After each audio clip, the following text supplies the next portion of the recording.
বাংলাদেশের রাজনীতিতে নির্বাচন মানে কোটি কোটি টাকার খেলা, কালো টাকা, বড় ব্যবসায়ী আর ক্ষমতার দাপট। কিন্তু এই চিত্রের বাইরে গিয়ে এক ব্যতিক্রমী পথ দেখাচ্ছে বাংলাদেশের সমাজতান্ত্রিক দল বাসদ। বরিশালে তাদের প্রার্থী নির্বাচনী খরচ চালাচ্ছে না কোনো শিল্পপতির টাকায়, না কোনো গোপন ফান্ডে, বরং মাটির ব্যাংকে জমা সাধারণ মানুষের 2 থেকে 5 টাকায়।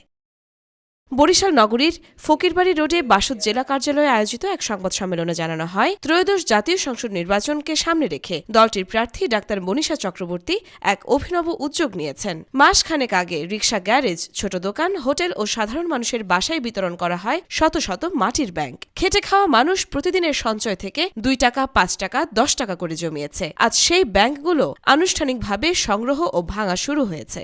আমরা জনগণের জন্য নির্বাচন করছি, জনগণের অর্থায়নে নির্বাচন করছি। আমরা কোনো ব্যবসায়ী গোষ্ঠীর কাছে মাথা বিক্রি করে নির্বাচন করি না। আমরা মাথা উঁচু করে নির্বাচন করব এবং জনগণের ক্ষুদ্র ক্ষুদ্র সহায়তা নিয়েই আমরা আমাদের নির্বাচন পরিচালনা করব। এবং সেই পরিচালনা করার জন্য আপনারা দেখেছেন যে আমরা মাটির ব্যাংক বিভিন্ন জায়গায়, বাসাবাড়িতে আমরা বিতরণ করেছি এবং আজকে আমরা মাটির ব্যাংক সংগ্রহ শুরু করছি। এখন পর্যন্ত আমাদের কাছে হয়তো 20টা বা 15-20টা মাটির ব্যাংক এসেছে এবং আরও আসবে। সারাদিন ধরে আজকে মাটির ব্যাংক আমরা সংগ্রহ করব। আমরা স্বেচ্ছাশ্রম নির্ভর কাজেই আসলে আমরা বেশি সহযোগিতা পাচ্ছি মানুষের কাছ থেকে। হয়তো আমরা যে টাকাটা ধরেছিলাম মাটির, ধরেন যে আমাদের মাইকের পিছনে, সেইটাই হয়তো আমাদেরকে কেউ দিয়ে দিচ্ছে। এইরকমভাবে আমরা মানুষের কাছ থেকে প্রচুর সহযোগিতা পাচ্ছি। অর্থের মূল্যে আমরা হয়তো এখনো খুব বেশি অর্থ পাইনি, সেটা হয়তো 5 লাখের উপরে যায়নি, কিন্তু আমরা যে সহযোগিতাটা পাচ্ছি সেইটা আবার ধরেন যে স্বেচ্ছাশ্রমে তারা নির্বাচনের প্রচারণা করে দিচ্ছেন, গাড়ি দিয়ে দিচ্ছেন, রিক্সা দিয়ে দিচ্ছেন মাইকিং করার জন্য, ইজি বাইক দিয়ে দিচ্ছেন মাইকিং করার জন্য, এলাকা এলাকায় প্রচারণা করে দিচ্ছেন। আমাদের কাছ থেকে কোনো অর্থ আসলে সেখানে ব্যয় হচ্ছে না। এইভাবে আসলে আমাদের বড় একটা অর্থ সাশ্রয় করে দিয়েছেন আমাদের স্বেচ্ছাসেবকরা, এবং প্রচুর স্বেচ্ছাসেবক কিন্তু এখানে যুক্ত হচ্ছেন।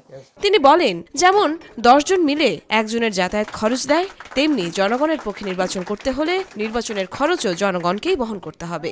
তাদের স্লোগান, ভোট এবং ভোটের খরচ জুগিয়ে জনগণের পক্ষের সৎ যোগ্য প্রার্থীকে নির্বাচিত করুন। দলটি জানায়, মাটির ব্যাংকের পাশাপাশি বিকাশ, নগদ ও ব্যাংক হিসাবের মাধ্যমেও ক্ষুদ্র অনুদান নেওয়া হচ্ছে। কর্মীরা কোনো পারিশ্রমিক ছাড়াই স্বেচ্ছাশ্রমে প্রচারণা চালাচ্ছেন। কেউ দিচ্ছেন মাইক, কেউ রিক্সা, কেউ অটো, সবই বিনা পারিশ্রমিকে। সাধারণ মানুষের স্বতঃস্ফূর্ত অংশগ্রহণে জমানো এই অর্থ দিয়েই পোস্টার ছাপানো সহ সব প্রচারণার খরচ চলছে বলে নিশ্চিত করেছে দলটি। যেখানে রাজনীতিতে টাকার দাপট নিয়ে সমালোচনা বাড়ছে, সেখানে মাত্র 2 থেকে 5 টাকার এই উদ্যোগ বাংলাদেশের নির্বাচনী সংস্কৃতিতে নতুন এক দৃষ্টান্ত স্থাপন করতে পারে কিনা, সেটা এখন দেখার বিষয়।